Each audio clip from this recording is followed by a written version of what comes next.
반갑습니다. 닥코TV의 닥코스입니다. 오늘은 제가 여러분들께 이런 주제로 한번 말씀드려볼까 해서 제목을 한번 정해봤는데요.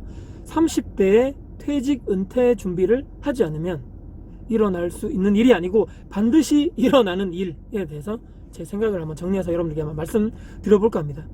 에이, 30대가 무슨 은퇴 퇴직 준비를 하겠어요.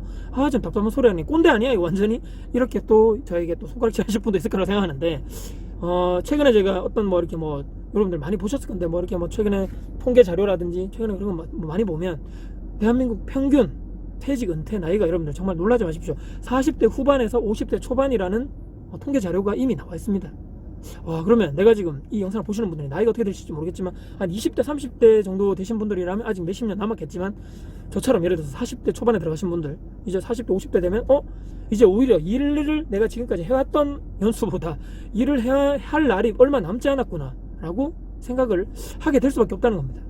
나는 무슨, 나 능력도 있고 나 괜찮아 이렇게 하시는 분도 있고, 또는 제가 예전에 다녔던 공기업처럼 공무원들처럼 정년이 다 보장되는 그런 회사는 전혀 그 뒤로까지 충분하게 될 수 있기 때문에 문제가 없겠지만, 일반적인 절대 다수의 대기업, 중소기업, 또 사기업, 어려운 이런 밑에 있는 상장 하청기업이 다니시는 분들의 대부분의 현실이 그렇다는 거죠. 왜 일찍 준비를 해야 되는가? 퇴직을 말이야. 요즘에 보통 보면, 저도 예전에 회사 다닐 때 그런 프로그램이 있었지만, 퇴직 이제 하시는 선배님들 보통 1년, 길면 2년 전에 퇴직 프로그램을 회사에서 준비해주고, 그럼 교육도 시켜주고 하더라고요. 그럼 1, 2년 전에 준비해서 가지고 어떻게 나오면 되지. 굳이 30대부터 무슨 퇴직 은퇴 준비를 무슨 소리 하는 거야 지금, 이렇게 생각하실 겁니다 아마. 근데 이제 20년 이제 우리가 이제 평균 연령이 늘어나면서 월급 없이, 여러분들 아까도 잠시 말씀드렸지만 월급 없이 현금 흐름이죠. 그러니까 월급 없이 살아가야 될 날이 예전보다 더욱더 몇십 년 더 길어졌다고 우리가 현실을 인정해야 되겠죠. 20, 30년 벌어가지고, 예전에는 한 평균 연령이 좀 적었던 시절에는 20, 30년 열심히 빡시게 벌어서 10년, 20년만 먹고 살면, 그 정도 돈만 내가 준비하면 됐다라면 이제 2배, 3배 늘어났습니다. 20, 30년 정말 빡시게 내가 없는 돈 내가 돈을 모아가지고 40년, 50년을 그런 현금 흐름이 없는 삶을 살아야 된다는 거죠. 그것이 현실입니다.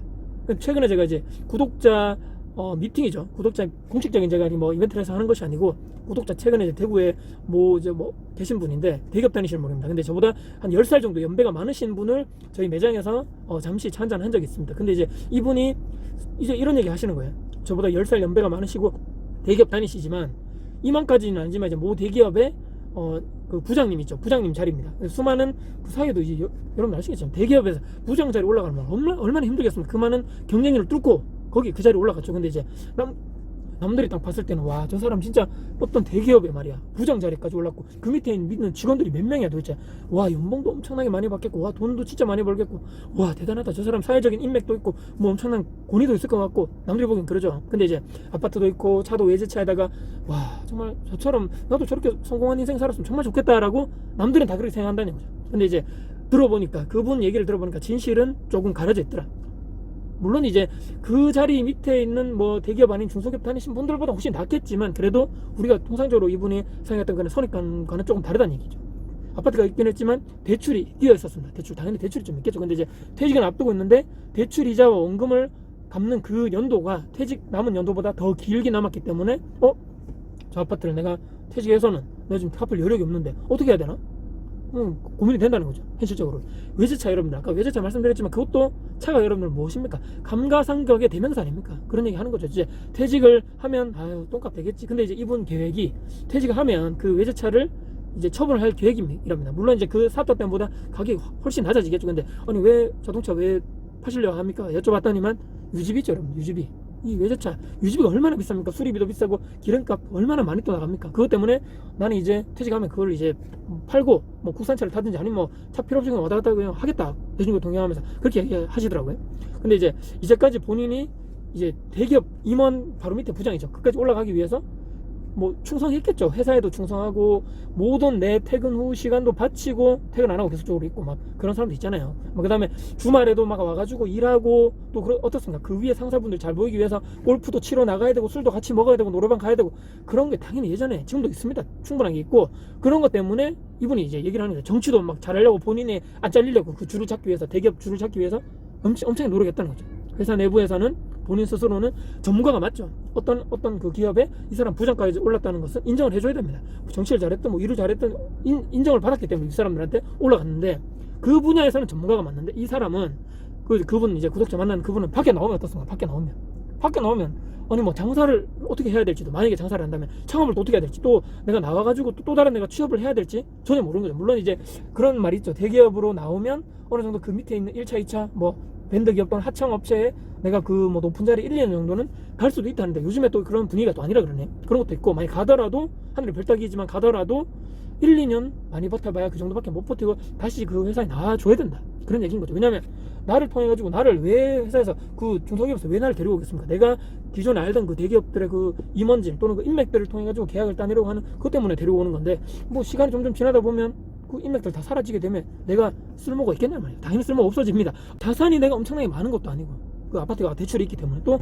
나가가지고 내가 월급을 대체할 어떤 현금 흐름을 내가 미리 만들어 놓은 시스템 소득이라든지 뭐 그런 뭐 파이프라인이라 그러죠, 우리 보통. 그걸 만들어 놓은 것도 아니고, 또 하나 무엇이 문제가 요즘에 자녀들 있죠. 자녀들이 아직 대학교 졸업 전이고 아직도 제대로 된 뭐 취업하지 않은 그런 상태이기 때문에, 와, 저 뒷바라지 어떻게 다 하나, 내가 퇴직하고 나서도. 본인은 또 더 문제가 무엇입니까? 본인 퇴직 그런 준비 자체도 안 돼 있고, 그 밑에 자녀들도 안 돼 있고, 국민연금이 어느 정도 받겠죠. 뭐 나중에 연봉이 상당히 높았기 때문에. 근데 그걸로는 그 두 부부가 살아가기는 턱없이 부족한 돈이다. 그리고 받더라도 50대 초반인데 이제 얼마 안 남으셨죠. 근데 이제 국민연금 수령 기간이 언제입니까? 60대 좀 있으면 또 65세로 한다 그러는데, 물론 더 빨리 받을 수 있지만 그 금액이 줄어들겠죠. 그걸로는 그래도 충분하지도 않고, 아직 받으려면 또 시간이 몇 년 있어야 된다. 너무 후회된다는 얘기죠. 내가 너무 회사에만 충성하고 윗사람에게만 내가 잘 보이려 했던 지금까지 내 인생이 너무 후회된다. 그분이 그런 얘기 하셨거든요. 나가서는 내가 아무것도 모르고 말이야. 회사 밖에서는 나약하고 무지하고, 좀 본인 얘기입니다. 아니 뭐 내가 잘 버텨낼 수 있을까? 밖에 내가 딱 이제 나갔습니다. 회사를 나가서 밖에 나가겠죠. 이제 퇴직을 하든지 뭐 자이든 타이든 간에 나올 거 아닙니까? 아니 대기업 부장님도 이런 걱정을 하는데, 아까도 처음에 말씀드렸던 중소기업 다니시는 분들, 또 밑에 하청업체들, 더 열악한 그렇게 다니시는 분들은 더 어떻겠냐 말이죠. 더 힘들지 않겠느냐라는 생각을 할 수밖에 없습니다. 말씀드린 것은, 돈을 엄청나게 내가 많이 벌고 연봉이 많다 그래가지고 이 사람이 퇴직 준비를 정말 잘하고 뭐 은퇴 후에 내가 뭐 걱정 없어, 너 뭐 돈 나올 때 있잖아, 이런 것이 절대 아니라는 얘기입니다.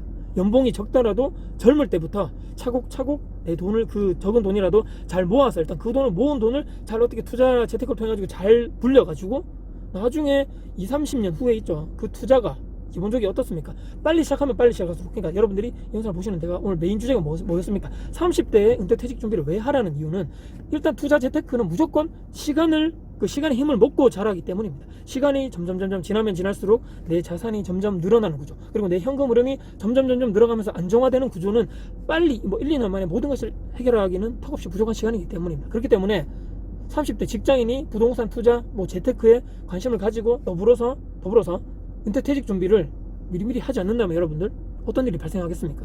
확정되어 있습니다. 아까 맨 처음에 제가 말씀드렸죠. 예상되는 것이 아니고 이미 확정되어 있습니다. 100% 제대로 뭐 내가 나중에 은퇴 퇴직이 어렵고 정말 피폐하고 경제적으로 정말 힘든 삶을 살 수밖에 없는 그런 미래가 이미 정해져 있다는 얘기예요. 저 앞에서 나를 기다리고 있다는 얘기입니다. 현금 흐름도 없고 자산도 없지만 살아는 하겠죠. 내가 숨을 쉬고 밥은 먹겠지만 정말 우리가 원하는 인간답게 살고, 내가 한 번씩 뭐 쉬어야 되고, 한 번씩 또 여행도 가지고, 뭐 그런 거 있잖아요. 한 번씩은 또 뭐 매서 집에서 밥은 먹지만 그래도 한 달에 한두 번씩 외식도 하고, 뭐 고급 뭐 음식점에 가서 밥도 한번 먹고, 친구들 만나면 내가 지갑에 돈 걱정 없이 한 번씩 내가 사기도 하고, 그런 우리의 모든 은퇴 퇴직 삶을 여러분들, 저 또한 원하는 거 아닙니까? 그렇기 때문에 제가 오늘 메인 주제로 말씀드린, 또 제 최근에 만났던 구독자분, 정말 대기업의 50대 그 임원 밑에 바로 부장님, 그분의 사례를 들면서 그분의 그 후회한다는 그런 인생 관련해서 너무 회사에만 충성했다는 그런 후회된 인생, 충성하지 말라는 얘기가 아니고, 일도 하고 적당하게 내 남은 시간은 재테크 투자에 그것을 또 올인하셔야 된다. 그것이 이 시간이 없으면 나중에 절대로 내 은퇴 퇴직 준비할 시간이 절대로 없다. 여러분들 한번 생각을 해보시고, 왜 30대 은퇴 퇴직 준비를 미리미리 하지 않으면 이런 일이 생길 수 있다라는 제 오늘 말씀을 다시 한 번 더 신중하게 한 번 더 생각을 해보시는 시간이 되었으면 좋겠다는 영상을 마지막으로 드리면서 영상 마무리하도록 하겠습니다. 혹시 오늘 영상 도움 되셨습니까? 영상이 도움 되셨다면요, 구독, 좋아요, 알람 설정, 그리고 댓글 주시고요. 제 영상이 주변 분들께 공유를 하시겠다고 생각하신다면 널리 공유 부탁드리겠습니다. 지금까지 닥코TV의 닥코였습니다. 화이팅입니다.